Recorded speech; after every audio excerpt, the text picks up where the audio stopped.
talk about humility. Oh, ní ro tiẹ̀, you feel other people's pain. Kò ṣe pé nǹkan ṣẹlẹ̀ síyàn instead láti console that person kó tún fi ṣe yẹ̀yẹ́, you don't need that. O gbọ́dọ̀ feel pain yẹn ni.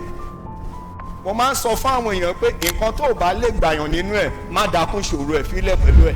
Ipò alàgbà, ipò tó jẹ́ pé kí ni a ò gbọ́dọ̀ bá ẹ nínú ìwà burúkú.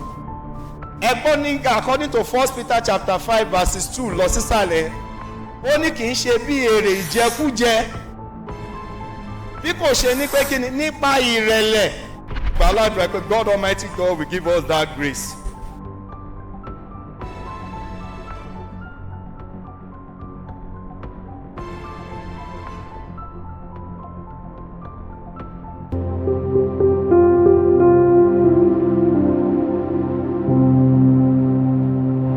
Jẹ́ kí a jókòó,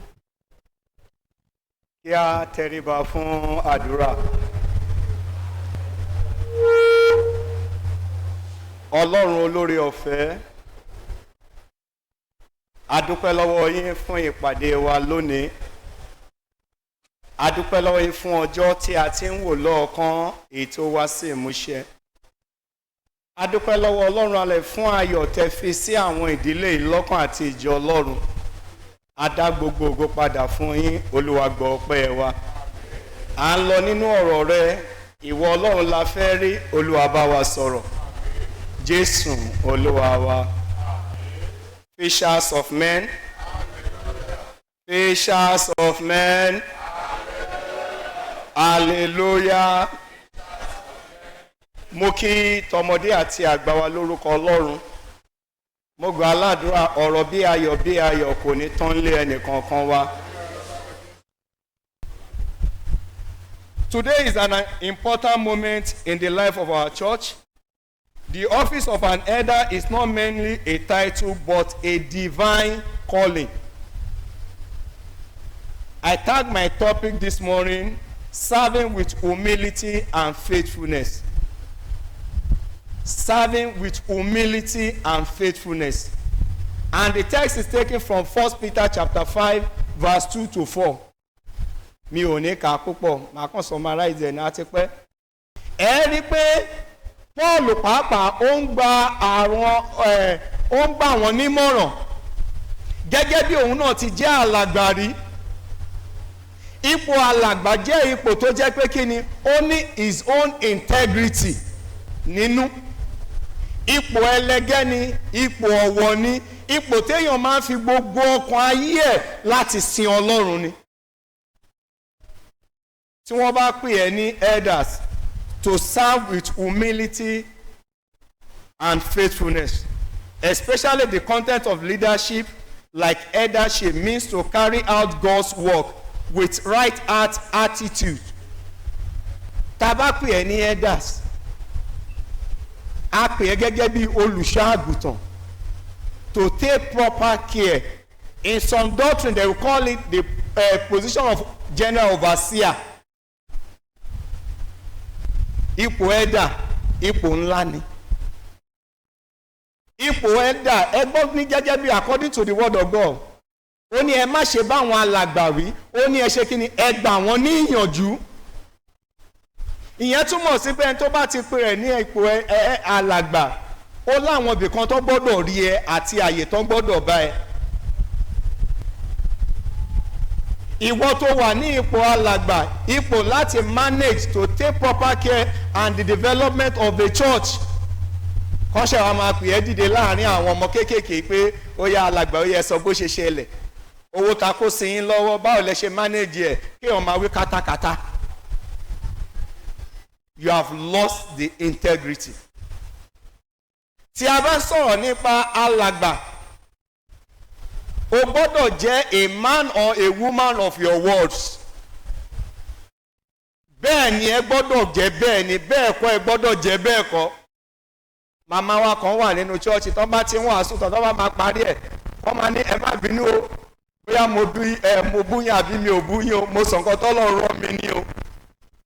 Bẹ́ẹ̀ gẹ́gẹ́ ní ipò ẹni tá a pè ní alàgbà, o ò gbọ́dọ̀ ṣojú ṣáájú. Ọmọ ìsúnmọ́ mi, no, let me bend the judgment. Ó tì. O gbọ́dọ̀ jẹ́ ẹni tó ṣe kíni, tó gbọ́dọ̀ correct a lot of mistakes. Serving with humility. When you consider Philippians chapter 2 verse 5 to 7, èèyàn kan lè bá mi kà o. But according to that word, talking about serving with humility, and James chapter 4 verse 6, pẹ̀lú ìrẹ̀lẹ̀ ni. Humility is not thinking less of yourself, but thinking of yourself while lifting Christ and others. When we talk about humility, you feel other people's pain. Kò ṣe pé nǹkan ṣẹlẹ̀ síyàn, instead láti console that person kó tún fi ṣe yẹ̀yẹ́, you don't need that. O gbọ́dọ̀ feel pain yẹn ni. Mo máa ń sọ fún àwọn èèyàn pé nǹkan tó bá lè gbàyàn nínú ẹ̀ má dákún ṣòro ẹ̀ fílẹ̀ pẹ̀lú ẹ̀. Ipò alàgbà, ipò tó jẹ́ pé kí ni a ò gbọ́dọ̀ bẹ́ẹ̀ nínú ìwà burúkú. Ẹgbọ́n ní according to 1 Peter chapter 5 verses 2 lọ sísàlẹ̀, ó ní kì í ṣe bí èrè ìjẹkújẹ, bí kò ṣe ní pé kí ni nípa ìrẹ̀lẹ̀. Mo gbà ládùúrà pé God Almighty God will give us that grace. Tí a bá ń sọ̀rọ̀ nípa humility, doing God's work wholeheartedly. Gbogbo wa, every one of us, we are being called by God. Mo máa ń sọ fún àwọn ní àwọn òjíṣẹ́ Ọlọ́run pé kò sẹ́ni tọ́lọ́run ò pè. Ibi tá a pe olúkàkù sí ọ̀tọ̀ọ̀tọ̀ ni. Nígbà tí Ọlọ́run pè mí, ó pè mí sí pẹpẹ, ó níbi tó pe ẹnì kọ̀ọ̀kan wá sí. When you consider Genesis chapter 12, àkọ́kọ́ nìyẹn, Abraham, Ọlọ́run pè ní ilé bàbá ẹ̀ ni. Tí a bá sọ̀rọ̀ nípa Abrahamu yìí, gbogbo alamọ ìdílé tó ti jáde. Tí Ọlọ́run bá fẹ́ lo èèyàn, Ọlọ́run wo ibi tó ti jáde, ó nídìí tó ṣe pè ẹ́. A pè é nídìílé àwọn òòṣà gbogbo Abrahamu jáde. Ìgbò là ń rán lọ unknown destination. And he summoned the courage. Ó dẹ̀ achieve ohun tí Ọlọ́run rán. When you consider Exodus chapter 3 verse 10, a sọ̀rọ̀ nípa Mósè. Ìyẹn ni máa fi ṣe case study according to that Exodus chapter 18, the first scripture reading. Àbí ẹni tá à ń pè ní in-law Mósè yìí, à ń pè ní Jethro. Ẹ rí nǹkan tó ṣẹlẹ̀ níbẹ̀, ó ní nǹkan tó bá Mósè sọ. As an elder, don't look down anybody. Má fojú tẹ́ńbẹ́lẹ́ èèyàn. Ọmọ kékeré lè gbà ẹ́ nímọ̀ràn, ìwọ náà dẹ̀ lè gbà ẹ́ nímọ̀ràn, bọ́lọ́run ṣe dálé ayé nìyẹn. Ó wá wo Mósè, he considered what God has laid into his heart. Gẹ́gẹ́ bí alàgbà, ẹni tó ń ṣiṣẹ́ takuntakun wá wò pé, Mósè, nígbà tó kọ́ ọmọ ẹ̀ méjèèjì lọ, ó lọ bọ́ ní Mósè wá, ó fẹ́ parẹ́ ẹ̀ ni. Likewise the late president àtàwọn organization wa la ṣe fi àyè sílẹ̀ fún ipò alàgbà àti olóyè nínú church nítorí pé kí ni wọn ò lè dá ṣe é tán. Tí a bá dẹ̀ ń sọ̀rọ̀ nípa ìṣẹ̀lẹ̀ tó ṣẹlẹ̀ ńbẹ̀ yẹn, condition yẹn ni àwa náà máa ń tẹ̀lé. Ó ní Mósè, àwọn ẹjọ́ kéékèèké yìí yọ̀ǹdẹ̀ fáwọn eléyìí kó máa dá. Ṣùgbọ́n ẹjọ́ tó bá kọjá agbára wọn, òun ni kó máa gbọ́ sókè. Ibi tí òye ti wọnú chọ́ọ̀chì nìyẹn. Ibi tí òye ti bẹ̀rẹ̀ nìyẹn. Ayé ìgbà yẹn, Mósè nìkan ló máa bẹ̀rẹ̀, ló máa dájọ́ dẹ̀ fẹ́ parẹ́. We had a meeting with the lay president nínú ọ́fíìsì wọn jọ kan. Wọ́n wá sọ̀rọ̀ kan ní wọ́n tiẹ̀ wọ́n fẹ́ pa mí alẹ́ ẹ̀ ní kú. Ó ní àti tó consign àwọn èyí tí ò consign wọn lọ́sàn-án àti láàárọ̀. Gbogbo wọn ṣáà máa pè mí. Ok, ẹ̀yin abishop àtẹ̀yin committee tẹ̀ wá bí ẹ sọ fún gbogbo ìjọ ń sìn. Ọ̀rọ̀ tó bá máa gbé wá bá wọn kọ́kọ́ lọ sí leaders meeting ni wọ́n. Láti leaders meeting kó lọ sí circuit. Tí circuit ò bá yanyan kó lọ sí diocese. Tó bá lọ sí diocese kó ṣẹ̀ wá sí organization. Ẹ bá wa máa wò ó sìn. Ọ̀rọ̀ tó bá kọjá leaders meeting kò lè kọjá circuit, kò dẹ̀ lè tí ẹ̀ lè dé diocese. Bẹ́ẹ̀ gẹ́gẹ́ ohun tó prompt that position of an elder in the church. a calling to serve God ni. Kò ń ṣe oyè tó jẹ́ pé mo gbà èmi náà ti di elder nsìn, èmi náà ti di elder nsìn, èmi náà ti di elder, má sọ̀rọ̀ sí mi elder o. Tá bá ń sọ̀rọ̀ pa elder, ipò kíni? Ipò ìrẹ̀lẹ̀ ni. Kò ń ṣe pé kò di organization programs, ẹ dìde àwọn elder sì débẹ̀, ó ti òwò kọ́ ló máa command respect. Ìwà àti iṣẹ́ ẹ tó bá ti lo ọ̀jẹ́ ẹ, àwọn elder wa ti dé, wọ́n máa gbé ẹ síwájú ni. When you talk about the position of elders in the organization level, ó dàbí mọ́tò ni. Kò sí bí mọ́tò ṣe kún èèyàn méjì máa ń ráyè, bí conductor hang, driver máa ráyè tiẹ̀ bó ṣe wà nìyẹn. Nígbà tó bá ti rí ọ̀já yẹn, don't be surprised. Any organization program tẹ́ bá ẹ máa mọ̀jà yín dání o, tẹ́ ẹ bá mú dáwọn lè kà í sí ẹ̀dá o. Àyè kan wà tó ti gbé sílẹ̀, àwọn tó lọ ọjà wọn á gbé wọn síbẹ̀, èmi náà ẹ̀dá á lọ jẹ́ ẹ̀dá. Tàbá ti ní organization program kò ń ṣe conference standing committee. I saw some elders conference standing àwọn kan wọ̀ wá, mo ní bàbá ẹ bọ̀ wọ́n ní ṣe bí program organization, mo ní meeting lélẹ̀ ṣe ti rí.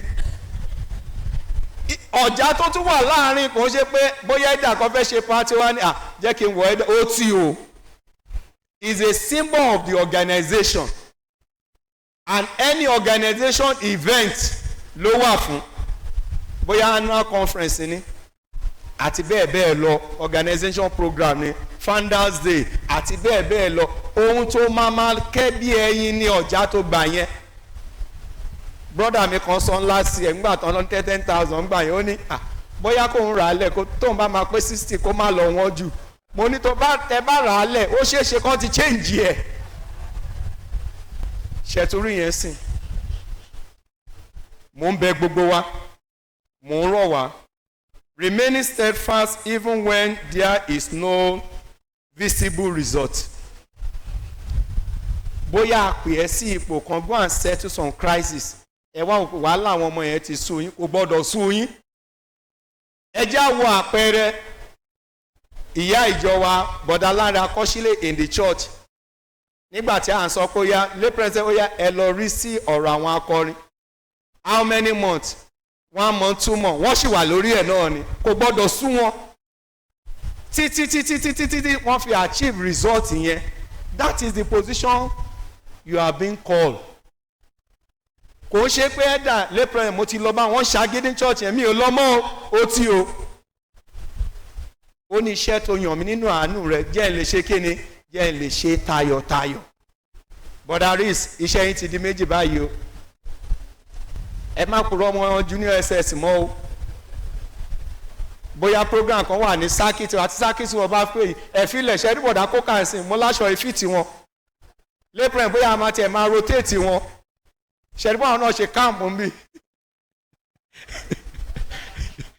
Àwọn náà fúnra ara ẹ̀dà ni wọ́n. Kò ń ṣe pé wọ́n máa ń rán yín jáde sí máa gbọ́pàá fún rẹ́bẹ̀rẹ̀ ó ti ẹlòmíà gbé. Mo bẹ̀ wá, mo rọ̀ wá lórúkọ Ọlọ́run. But in conclusion, tí a bá ń sọ̀rọ̀ nípa ànẹ́dà, be a good ambassador of the church. You should be able to stand for the church anywhere.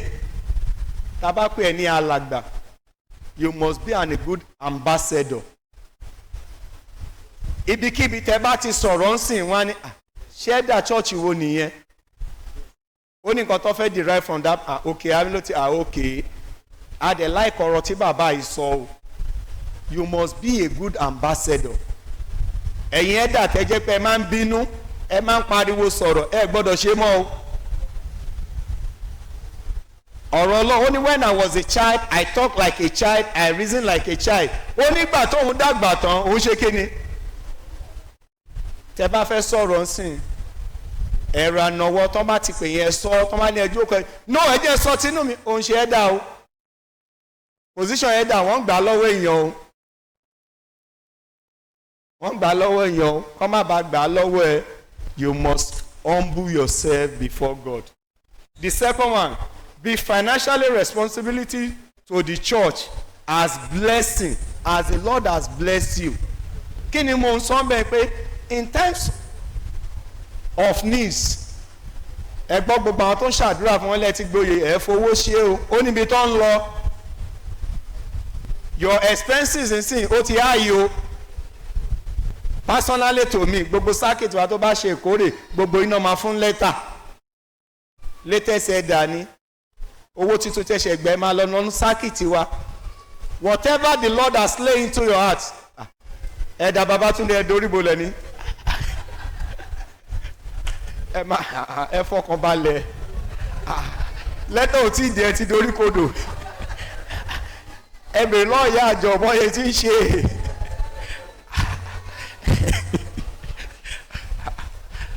barista Ṣadé Akápò ẹ̀wọ̀ ẹ̀dà wa wọn ò tí gba lẹ́tà kan ẹ bèrè lọ́wọ́ bọ̀dà Ṣadé wọ́n gba 50 lọ́dún kan lé president ń gbà mo ti ń sọ financial responsibility ẹ ti ń dorí kodò bàbá kò ní sùn yín o ẹ má torí ẹ̀ sá ṣọ́ọ̀ṣì o mo gboyè lé ni wọ́n ti ń gbé mi in condition first Sunday ni màmá wa ó tí o whatever the Lord has laid into your heart ẹgbọ́n kan tí First Peter ó ní kò ń ṣe àfipá ṣe but àìgbọ́dọ̀ má ṣe tìfẹ́tìfẹ́ ni